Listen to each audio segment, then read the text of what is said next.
the government. It loves you and wants to keep you safe and well. It even wants to make paying taxes, fines, and court costs easier for you. How? Well, you'll need to meet your straw man. He was born the same day you were. He looks like you, has the same name, and lives in your house, but you never knew he existed. You will have even paid his parking tickets or taxes. The worst part? He's been dead from day one. From every birth certificate, a legal personality, or legal fiction, is created with the same name to confuse little old you into thinking it's you. So, there's a human you and a paper you, or as it's commonly known, a straw man. So when it seems like government officials, court clerks, or the police are speaking English, they aren't. They're speaking legalese, designed to make you agree to verbal and written contracts without even knowing about it, all spun from Black's Law Dictionary.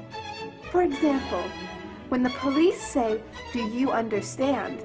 you'll say, "Yes." What they are really saying is, "Do you stand under our authority?" Oops-a-daisy, you just created a verbal contract with them. Oh, you clever government. Did you know that whenever you register something, you are handing over title to the person you register it with? That's right. Whenever you register something with the government, they assume it belongs to them. Registered your car? Super! Now you are the registered keeper of your vehicle, and the government can crush it when you don't pay your, straw man's taxes. Expecting a new bundle of joy? Well then you need to register your little darling with a birth certificate. Then they can start the process all over again and create a new straw man for your little one. Isn't that great? So when Junior grows up, he'll be able to generate revenue just like you have. When you notify on your baby by signing the birth certificate, your child becomes a ward of state, and if the government doesn't like what you're doing, they'll assume it's okay to take the child away, or make new rules for things they don't like. Not enough school? Smacking your child? Shouting too loudly? And it's off to social services for the little one. When you get a bill, it's sent to you, but belongs to your straw man, not you. That's why bills, fines, and summons start with Mr., Mrs., or Ms. Sometimes you'll see your surname in capitals, just like on a gravestone. That's because your straw man is dead, and just a silly piece of paper, created before you could comprehend or even consent to it. When you go to court, you represent your straw man, so you, the human, take on any costs, fees, taxes, and fines involved for the straw man. The human you doesn't even need to pay them. But you made a contract with the court by appearing on behalf of your legal personality or straw man, just like the government knew you would. Confused? Well, don't worry. The government doesn't want you to know anyway. If you knew, you'd stop paying things like council tax and parking tickets. Because when you go to court, you are representing your straw man. You are you, alive and made of flesh and blood. Your straw man, or legal personality, is a piece of paper created from your birth certificate. And you think it's you. What a silly Billy. This is a certified true copy of my live statement of birth. You can get this by applying for it at the Registrar General. They'll give it to you. And it's very interesting because this is where it all began. This is the foundation document. All identification is generated from this document. And so if the foundation document is no good, anything that's made from it is no good. That means driver's licenses, health cards, everything. Now what they did here, this is exactly what he meant when he said, soon every American will be required to register their biological property.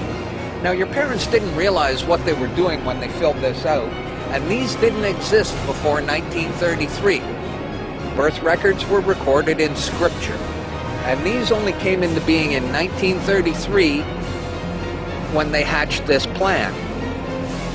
They created a corporate fiction with a name just like yours. In doing this, they registered and monetized the spirit and soul of a living being. This denotes ownership. And when your parents were tricked into filling this out, they allowed your spirit and your soul to be monetized. And futures were sold on you. Spirit and soul. Now, this is my birth certificate. This is actually a share. See this red number? This A, I'm born in Canada, this is a Class A share. Now, this is called a CUSP number. And all securities require a CUSP number. And that's what this is. And you are held as collateral to secure the debt which our government owes to international bankers. So you and me and all these people here are actually collateral. And we don't even own our lives. We are chattel. And we believe we're free. I made an application to the Registrar General, and I got my original social insurance application. Now, before they sent it to me, they put a little piece of paper over this before they photocopied it, because my friend has his, and they didn't block this out, and when you hold it up, you see Bank of Canada. It is said that the best slaves are the ones who don't know that they're enslaved, and we all have invisible chains on us, and we don't know it. What truth? That you are a slave here. Like everyone else, you were born into bondage, born into a prison that you cannot smell or taste or touch.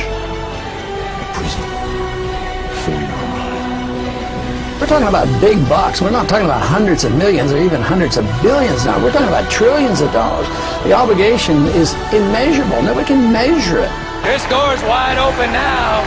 It's gonna happen, whether you like it or not. Do you notice that they have the same amount of ink on them?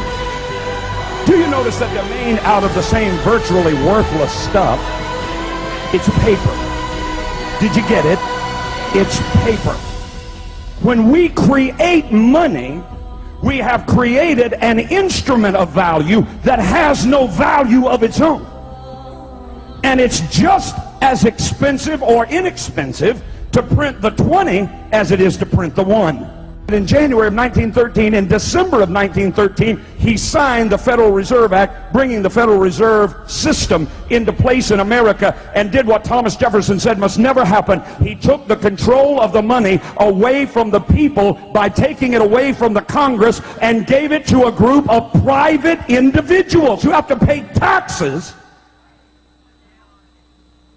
on the money they loan the government.